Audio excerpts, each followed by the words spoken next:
I'm Robin from Robin J Designs in Melbourne. Get ready to craft Strata, one of my improv-inspired patchwork pendant designs. Perfect gift idea for a friend or for yourself. Ready to wear to your Christmas parties.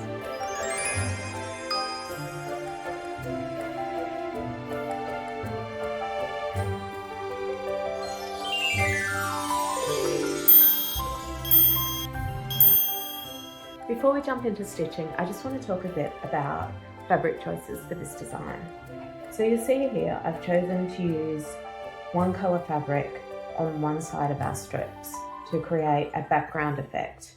Now it's up to you, you can choose to use multiple different colours for the background, or you can just stick to one fabric. And then for me, I've chosen to stick again in the same sort of colour range, so going all blues here, pinks, greens sort of on this side.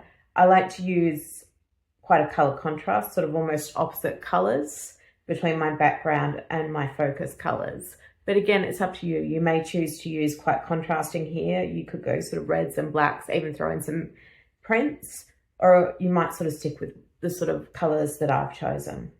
All right, let's move on to the next step.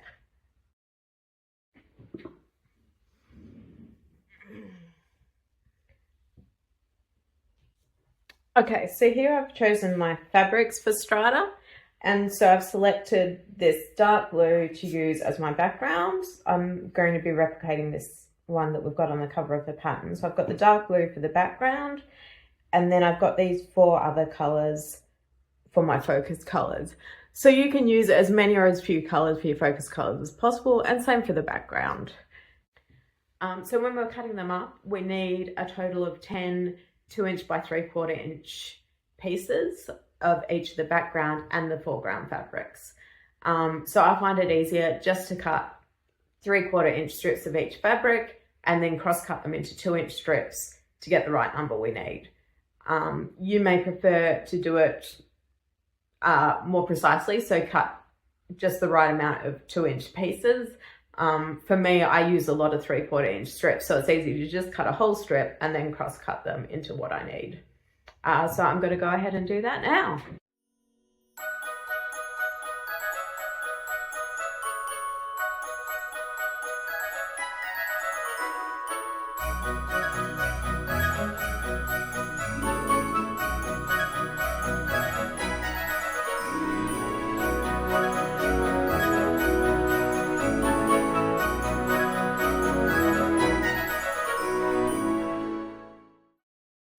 Okay, so I've got all my strips, and then we want 10 of the background strips and 10 total of the foreground. So let me just cut them now.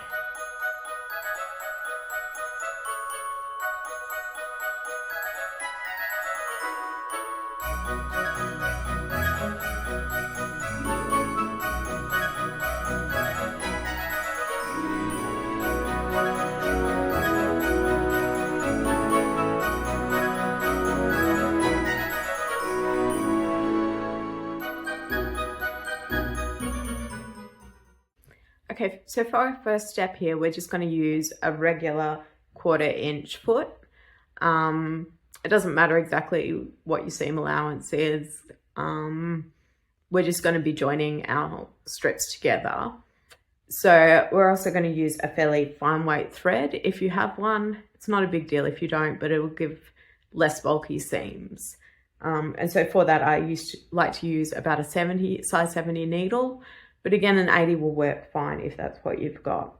I also like to drop my stitch length down to about 1.5 to 1.8, just to give smaller stitch sizes, which will give you much more accuracy than if you're using a large stitch size. The other thing you want to be aware of is to always make sure you do a little back and forward at the end, start and end of each seam, just to make sure everything's secured nicely. So what we're going to be doing first is taking one foreground piece and one background piece and just stitching them together along this short edge. So just line them up and then just do a couple of stitches back to secure your ends. Make sure that's not going to come undone. extra couple of stitches back at the other side. Then I like to chain piece this, so I take another background piece, another foreground piece, join them up, line them up, sorry.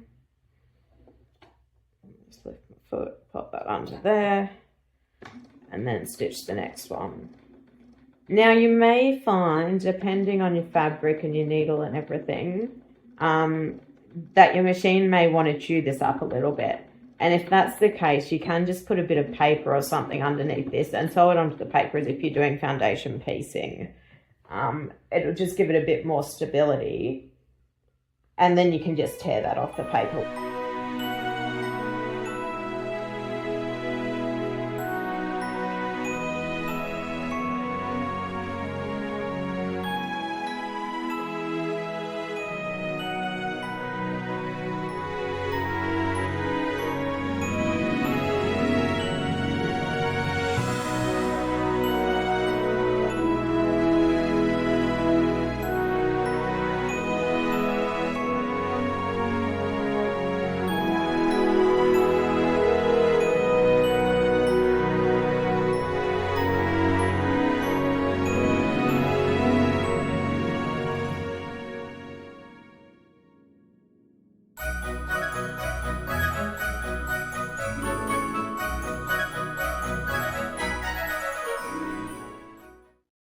Okay, so you can see here that I've cut out my foundation paper and I'm ready to start sewing my strips onto the paper. So I like to attach my first strip by just attaching it with a little bit of glue. But before I do that, I'm just going to change over my foot, and I would like to use an open-toed embroidery foot when I'm doing foundation paper piecing. I just find that this foot gives me much better visibility when I'm trying to do foundation paper piecing. You can see the lines that you're trying to sew much better with this sort of a foot. But for this first one, we're just going to want to glue it in place. So I'm just going to put a bit of glue down this first strip. And then I'm going to hold this up to the light, making sure I've got my background colour up on top and the right side out. Then I'll line the seam up with where I want it. And you may want to just fold your fabric back a little. So you can also do it by just sort of folding this back along where the seam goes. The first one, as always, is the trickiest. So folded this back to where my seam is. And that's about where it is. And again, it really doesn't matter if it's not exactly in place. That'll do. And then just push that down. And I'm just sort of checking here that I've got that nicely lined up with the edge of my neck seam, about an 1/8 of an inch to 1/4 of an inch overhang. So now I'm just going to put on my next strip. So we're going to sew our first seam. And now again, I just want to check where that seam between the two colours are. And it can be really good to just use your fingernails to just work out. You should be able to feel where that seam is on the back and then match where your fingernails are through the fabric and just check where that's lining up with. So just seeing here, I'm just going to adjust that slightly, and now I'm ready to sew the two together. So just starting off at the top of the seams, and I'm just going to put my needle down with the hand wheel just to make sure we're nice and accurate with our starting position. And then we're just going to start sewing nice and slowly. Do a couple of stitches back at the start just to secure it. And then we're going to do the same thing once we get to the end. Just another couple of stitches back again and forwards just to secure it, start and end. All right, and that's our first seam done. So once you've sewn your first seam, I like to fold it back along the seam that you've just sewn. And then depending how much seam allowance you left, you can just trim it back along there. And you may want to use a ruler and a rotary cutter to do this. And just trim it back to 1/8 of an inch. Depending how confident you are with this, you might want to leave a 1/4 inch seam allowance when you start. I tend to leave just about 1/8 of an inch because I'm pretty confident with how I'm doing this. But if you're less confident, leave a 1/4 inch and then trim it back to 1/8 of an inch. So once you've done that, you're going to open it up and just give it a quick press.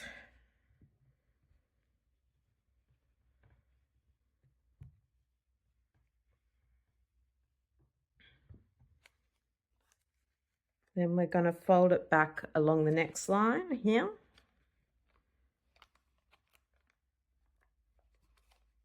Just check you've got that fold in the right place before we trim it. Then just trim it down, ready to sew on the next piece. So again, I'm trimming it back to a little over 1/8 of an inch. You may want to leave a bit more if you're feeling less confident. And then we're ready to put the next piece on. And we're going to try and line up that piece with this line here, line up that seam. So again, I'm gonna pop this on here, and I know I want it to be up towards the top. So I can sort of see through my fabric that it's up here that I want that seam to be. I'm going to place this on here. I'll turn it over and just sort of use my fingernails to check where that is. And so I'm pretty happy with that positioning. Just check that's all nicely lined up. Okay, and then I'll take it over and sew that. And you can see here I've got a bit of a mistake where I accidentally sewed down the wrong line. I've had to unpick that. So that's what that line is there. So I've got to make sure I sew the right line this time. But again, just dropping my needle at the top. Doing a little back and forth just to secure the ends. Slowly stitching down my line. And then we're going to do another little backwards and forward at the end just to keep everything secure. And there we go. I'm happy with that position there. So I'm going to go ahead and trim off this seam allowance that we've got here. I'm going to fold that right back.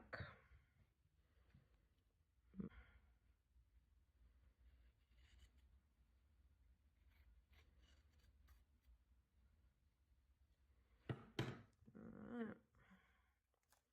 And we'll iron this out.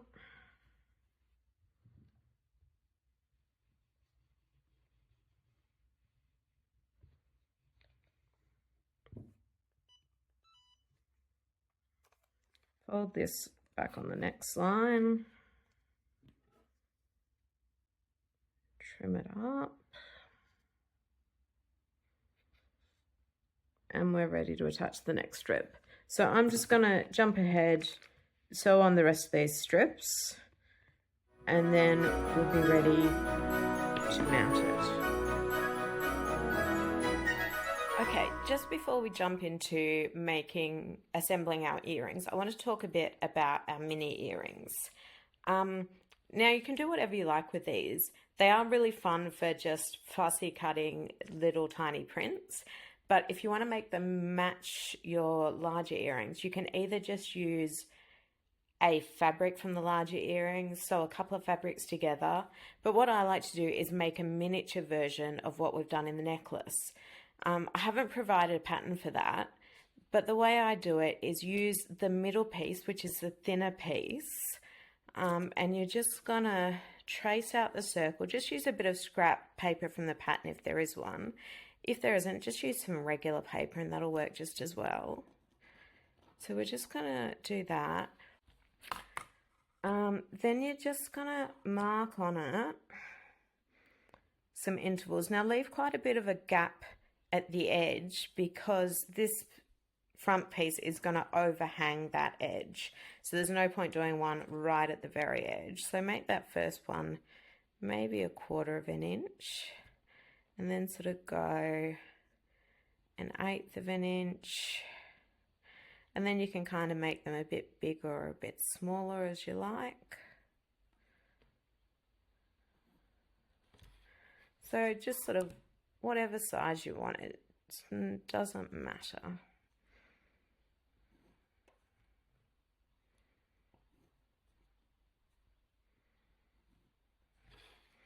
All right, and now it's up to you whether you want to actually put some lines on these or whether you're just going to do it randomly as you sew.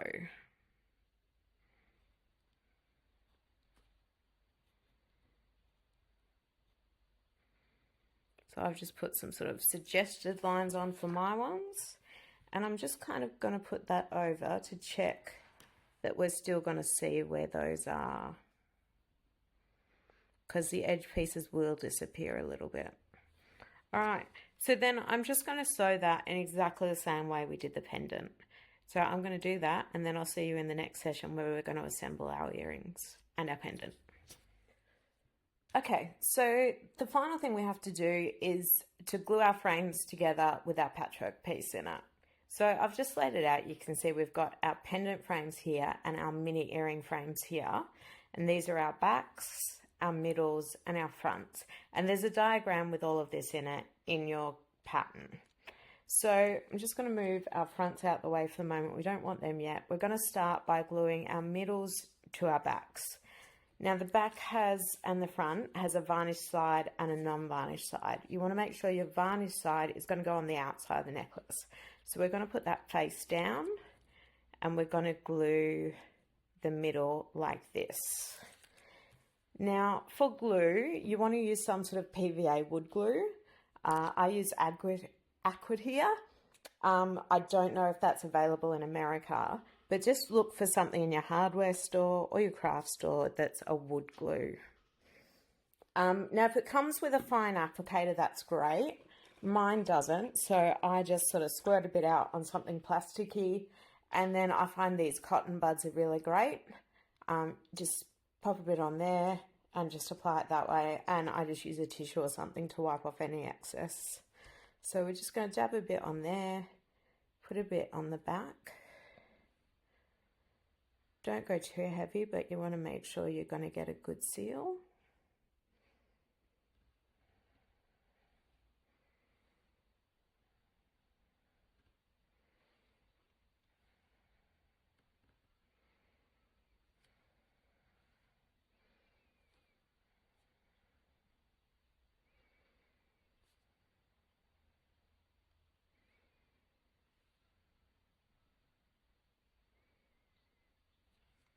Okay, so once we've done that, we're just gonna line this up quite carefully,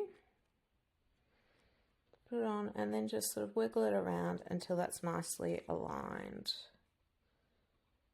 All right, and then I'm just gonna grab a tissue and just wipe off any excess. Okay. And once you've done that, I like to just put it under a nice book. I mean, it can be a rubbish book, but a heavy book, just to weigh it down, make sure it's going to stay in place while it sets, because otherwise it can sort of move a bit.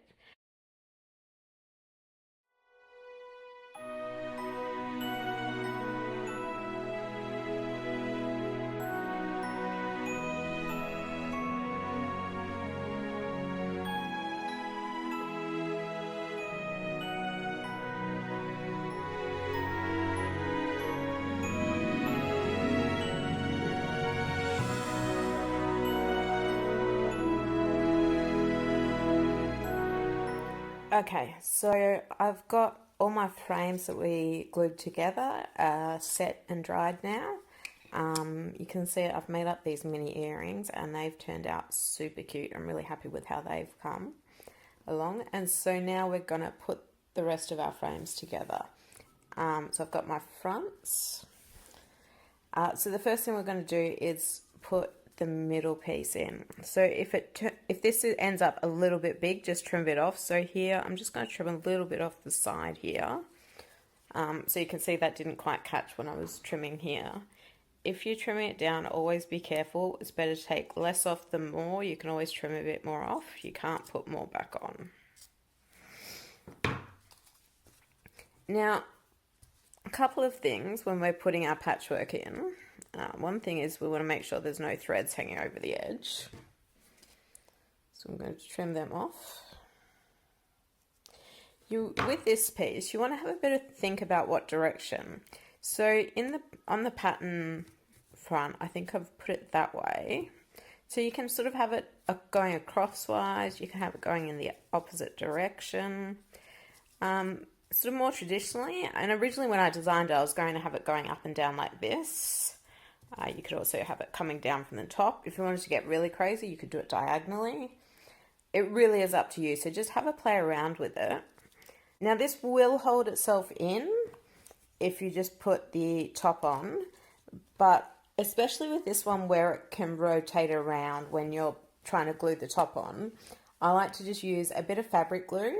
You can also use some double-sided tape, but make sure it's archival tape. It's acid-free tape, because otherwise you may find your fabric will start to yellow. So I just put a bit of glue in there.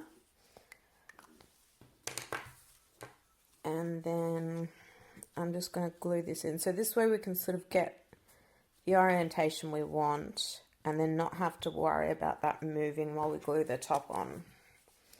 I'm also just going to put a little bit of glue on this bit here to hold that down, because we don't want this flipping up and ending up coming outside the frame. So that's all good and ready for us to glue down. I'm just going to do the same with these minis. I need to decide if I want them to go the same way or if I'm going to put them in a different orientation. And then we're going to glue the top on the same way we did before. We're just going to put a little bit of glue around the edge of this wood here. We've got to be quite careful to try and avoid the fabric. If you get a little bit on, it's not going to matter. Just do the best you can. And because this is quite flat, it's great to just put it under a heavy weight again. But if you find it is a bit bulky, you can use clips to just give it that extra bit of pressure and make sure you're getting a really good seal all the way around. Okay, I'm just going to speed through that and then I'll see you in the next section.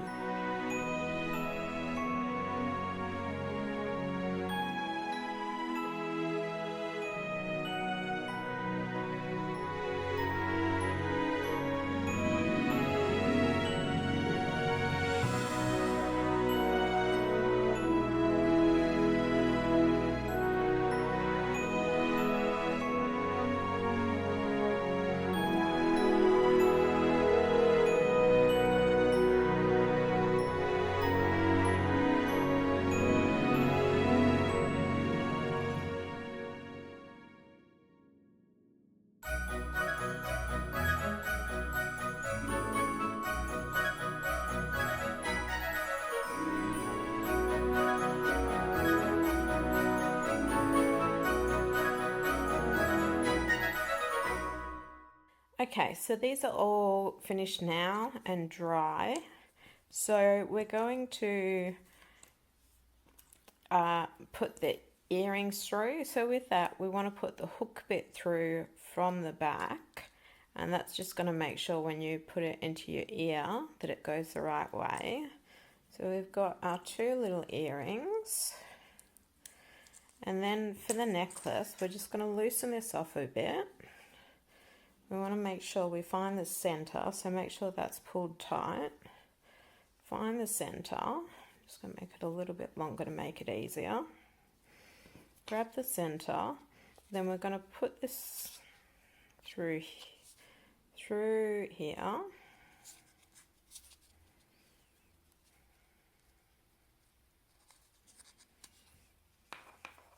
Alright, we've got a loop there. Pull that over and just pull that through there. I think it's probably a slip knot or something. I'm not too sure what it's called, but there you go. And then your necklace is finished and ready to wear. All right, and there we go.